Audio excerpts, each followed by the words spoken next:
पदाधिकारी इतर सर्व पदाधिकारी या कार्यक्रमाला मदत झालेली आहे, म्हणूनच हे यश आपल्याला आणि एवढी सगळी आपली जी संपत्ती आपल्याला समोर दिसते हे फक्त या सर्वांमुळे झालेलं आहे हे मी इथे आवर्जून सांगू इच्छिते.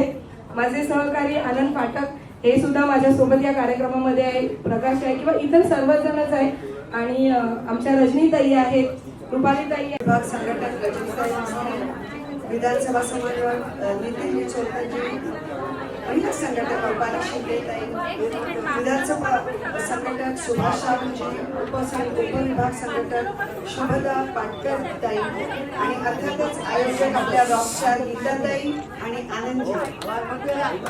सर्वप्रथम त्याच्या व्यतिरिक्त जमलेले तमाम शिवसैनिक, तमाम रणरागिणी, युवा सेनेचे जमलेले तमाम आमचे जे युवती आणि युवा सेनेचे एकदम तारुण्याने आणि अगदी उत्साहाने भरलेले सगळे जे लोक आहेत सगळ्यांना, आणि त्या व्यतिरिक्त आज कोविड सारख्या भयानक वेळेतनं बाहेर निघून माझ्याकरता खास स्पेशल रंगीबेरंगी कपडे घालून इथे आज उपस्थित असलेले प्रत्येक व्यक्तीला मनपूर्वक प्रेमाचा जोराचा जय महाराष्ट्र.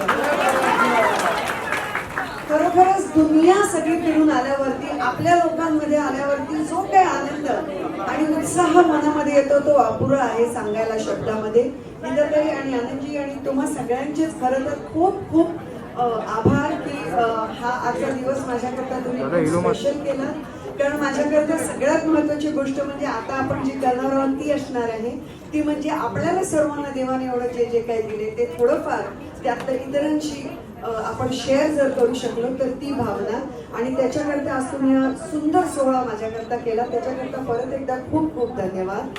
आणि आपल्या सर्वांनाच मुळात प्रत्येक वेळी आपल्या पुढे एक स्टेप जाऊन आपल्या पुढे जाऊन जर दुसऱ्याकरता काही करता आलं तर तो करायचा विचार जेव्हा आपण करतो, कारण आपल्या महाराष्ट्राने आपल्याला ते शिकवलेलं आहे आणि तेच आपण आपल्या येणाऱ्या सगळ्या पिढीला शिकवू इच्छितो आहोत. परत एकदा आपल्या सगळ्यांचे खूप खूप धन्यवाद आणि जय महाराष्ट्र. आजच्या या दिवशी मी जास्त बोलणार नाहीये, पण मला वाटतं छोटी मुलं खूप जास्त आहेत, त्यांच्याकरता एक गाणं तरी नाही झालं तरी चुकीचं आहे, हो ना? छोटी मुलं तर बोलत नाहीयेत, हो की नाही?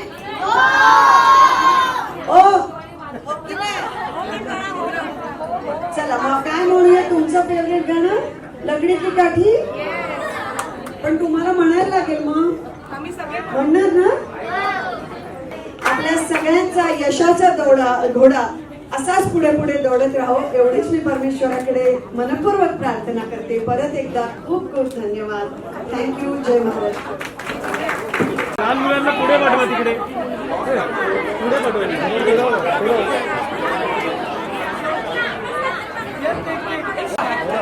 अरे यार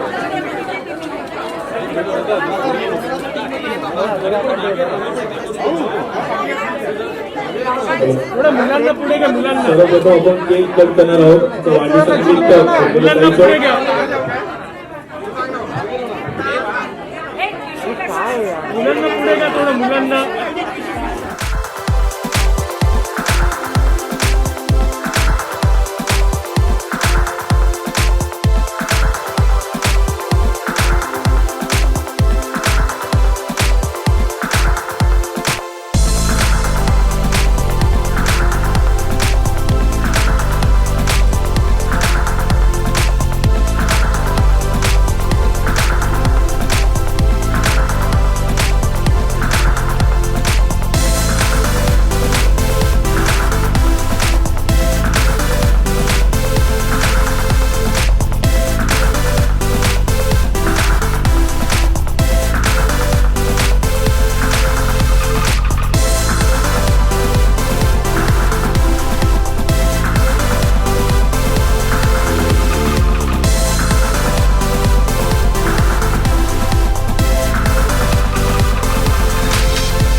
बहुत बहुत शुक्रिया।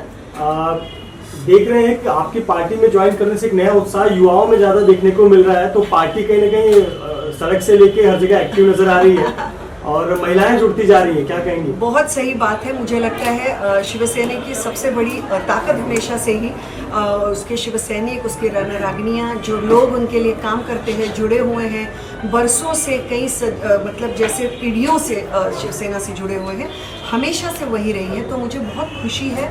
मैं अपने आप को बहुत नम्रता से कहना चाहूँगी उन सबका बहुत बहुत शुक्रिया कि उन्होंने मुझे इतना मान सम्मान दिया है और अपने में से एक समझा है। युवा ताकत जहाँ होती है, कहते हैं कि सत्ता उसी की तरफ जाती है। आप युवाओं में जोश भर रही है अलग अलग कार्यक्रमों के माध्यम से। ठीक एक साल बाद, यही जनवरी फरवरी, एक साल बाद मुंबई महानगर पालिका चुनाव है।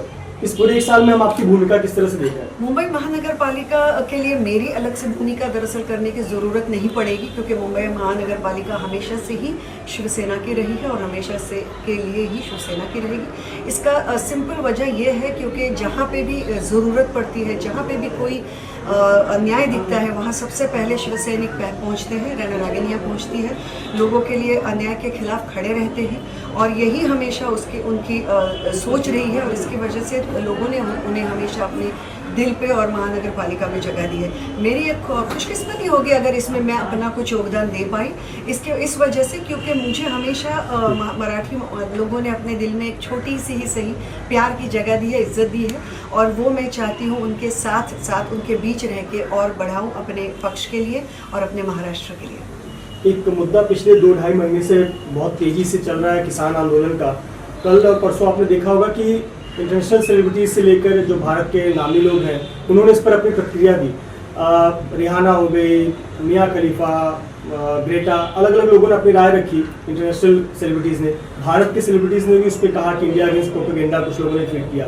आप इसे किस तरह से देखती हैं, क्योंकि आप भी समाज की राजनीति में है? समाज का हित एक के लिए एक और एक के लिए एक ऐसा अलग अलग नहीं हो सकता और जिस देश का किसान खुश नहीं है वो देश कभी खुश नहीं रह सकता। अगर वो देश भारत जैसा कृषि प्रधान देश हो, जिसका नारा हमेशा से जय जवान जय किसान हो, वो देश तो बिल्कुल नहीं रह सकता। हमारे किसान हमारे मान सम्मान है, हमारे देश की नींव है, तो हर एक भारतीय का कर्तव्य है कहीं ना कहीं कि उनके साथ खड़ा रहे और उनकी मांगों में उनका साथ दे। तो मैं वही कर रही हूँ। बाकी किसी के राय पे मैं टिप्पणी नहीं देना सही समझती, हर कोई अपने सोच से चलता है, लेकिन मैं ऊपर वाले से आज के दिन बस यही प्रार्थना करूँगी कि इस सब का हल जल्द से जल्द निकले। और जैसे आपने देखा कि हमारे नेता संजय राउत जी भी पहुँचे, उद्धव जी ठाकरे जी की शुभकामनाएं और बेस्ट विशेस किसानों के लिए लेकर पहुँचे हैं, तो हम सब उनके साथ हैं और बस ऊपर वाले से यही उम्मीद है कि जल्द से जल्द इसका हल निकले। जी, महाराष्ट्र विकास आघाड़ी सरकार को पूर्व मुख्यमंत्री देवेंद्र फडणवीस कहते हैं कि मुगलों की सरकार है, मुगलों की तरह शासनकाल कर रही है। बिजली कटौती की बात हो या अन्य विषय पर हो, मुझे लगता है कि जो पूना में जिस विषय में उन्होंने मुगल राज का वर्ड यूज़ किया, वो जो शार्जिल नाम के जिस शख्स ने जो शब्द इस्तेमाल किए वो काफ़ी दुर्दैवी था, गलत था। किसी भी धर्म के ऊपर जब आप भाष्य करते हैं तो आपकी भाषा बेहद महत्वपूर्ण मानी जाती है।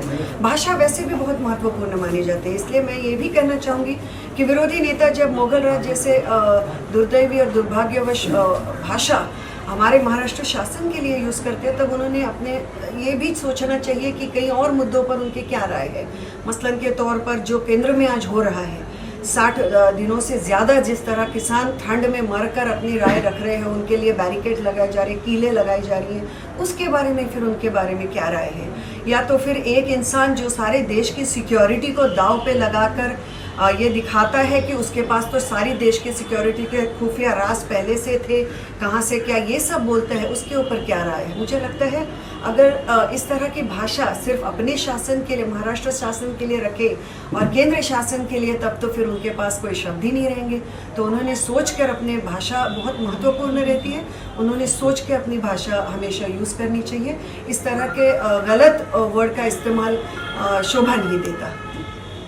मराठी बोलू? हा मराठी मध्ये मी खूप खूप धन्यवाद देऊ इच्छिते आमच्या गीताताईंना, आनंदजींना आणि सगळ्याच आमच्या शिवसेनेच्या पदाधिकाऱ्यांना आणि युवा सेनेच्या सर्व पदाधिकाऱ्यांना आणि सर्वांनाच की त्यांनी खूप मेहनत करून आज इकडे माझ्याकरता इतका सुंदर गोड कार्यक्रम ठेवला, जिथे आम्ही अनेक गरजू महिला आणि अनेक गरीब मुलांना खाऊ वाटप आणि इतर गरजेच्या वस्तू दिल्या.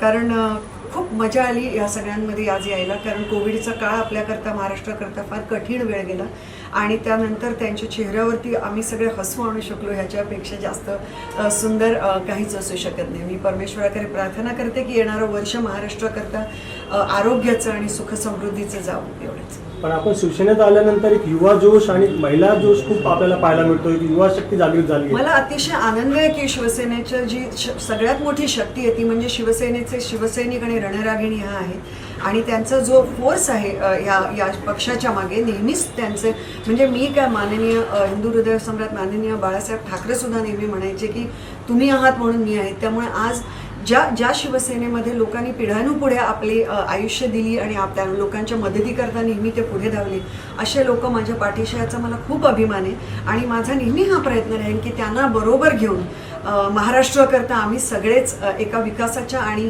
अत्यंत बौद्धिकदृष्ट्या सुद्धा विकासाच्या रस्त्यावरती नेहमीच ही वाटचाल कायम ठेवू. फार्मर प्रोटेस्ट जसं सुरू आहे ते काही इंटरनॅशनल सेलिब्रिटीजनेही ट्विट केलं आहे, आपलं पाठिंबा दिला आहे, काय म्हणणार? मुळातच काय आहे, शेतकरी आपल्या जो देशाचा आहे तो आपल्या देशाचा कणा आहे आणि जर शेतकरीच खुश नाही आहे, जर त्यांच्याकरता जे कायदे आणले गेले तर ह्याच्यावरती विचार तर केला गेलाच पाहिजे. 60 कितीतरी दिवस झाले, 50-60 लोकांचे जीवही गेले, तर ते लोक जे एवढ्या भयानक कडाक्याच्या थंडीत बसले आहेत त्यांना अशा प्रकारे खालिस्तानी, देशद्रोही वगैरे भयानक विटंबनेची नावं त्यांना देऊन त्यांचा अपमान करून ज्या सगळ्या त्या एका समाजाने किसानांच्या म्हणजे शेतकऱ्यांच्या आपल्या सगळ्या देशाला एवढं दिलं, त्यांना माझ्या मते आपण ह्याच्यापेक्षा जास्त चांगली वागणूक देऊ शकतो, त्यांची मागण्या समजू शकतो आणि देवाकडे एवढंच माझी प्रार्थना आहे की त्याच्यावर लवकरात लवकर काही तो समस्या त्यांच्यावरती काही तो उपाय निघावा. महाराष्ट्र विकास आघाडी सरकारला देवेंद्र फडणवीस म्हणतात हा मोगलाई सरकार आहे. मुळातच काय असतं, शब्द जे असतात माणसाचे ते फार जपून वापरावे लागतात. त्यामुळे मला असं वाटतं की शार्जिल नावाच्या इसमाने जे काही पुण्यामध्ये शब्द वापरले हिंदू धर्माबाबत ते अतिशय चुकीचे आणि दुर्दैवपूर्ण होते आणि त्याच्यावरती पोलीस तपासणी जरूर व्हायला पाहिजे. पण त्याचबरोबर मी अत्यंत नम्रतेने हेही सांगू इच्छिते की मोगलराज वगैरे अशी वाक्य आणि शब्द फक्त महाराष्ट्र शासनाकरताच जपून ठेवले आहेत का असा कुठेतरी प्रश्न येतो मनामध्ये. कारण असं वाटतं की जर असे शब्द इथे वापरले तर केंद्र सरकारच्या भूमिकेकडे काय शब्द वापरणार. कारण आज एवढे शेतकरी तिथे बसलेले आहेत, एवढं भयानक आंदोलन चालू आहे, शेतकऱ्यांचे लोकांचे जीव गेलेले आहेत, त्याच्यावरती पण काही शब्द बोलायला पाहिजेत. एका व्यक्तीच्या एका संपादकाच्या वागणुकीने तमाम देशाची सुरक्षितता जेव्हा भयंकर प्रॉब्लेममध्ये येते त्या संपादकावरती काय मत आहे, त्या संपादकावरती जेव्हा देशाचे मोठे मोठे नेते फ्रीडम ऑफ स्पीचच्या नावावर ट्विट करतात तेव्हा आज त्यांचं काय म्हणणं आहे, तिथे शब्द जास्त महत्त्वपूर्ण आहे. फक्त महाराष्ट्र सरकारची हेटाळणी आणि नुसती त्यांच्यावरती हे करायला जर असे शब्द वापरले तर महाराष्ट्राची जनता खूप हुशार आहे, त्यांना समजेल शेवटी हे की हे फक्त महाराष्ट्र शासनाला घालून पाडून बोलण्याकरताच शब्द वापरले जाणार आहेत का. त्यामुळे आपल्या शासनाबद्दल जेव्हा आपण बोलतो तेव्हा शब्द तेच शब्द जरा काळजीपूर्वक वापरावे असं माझं नम्र मत आहे. थँक्यू.